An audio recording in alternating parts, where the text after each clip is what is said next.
Hi friends, తాత మనవరాళ్ళు బండ్లు తీసుకొని షికారుకి వెళ్తున్నారు. వయసు అయిపోయిన వాళ్ళకి మనవడు మనవరాళ్ళతో ఆడుకోవడం కన్నా ఇంకేముంటుంది ఫ్రెండ్స్.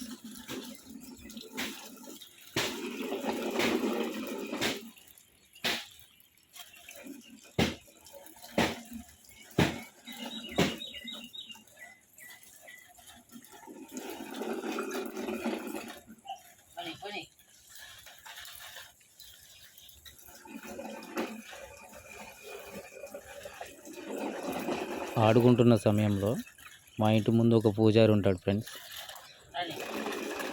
పూజారిని చూడంగానే మా పాప ఏడిచింది ఫ్రెండ్స్.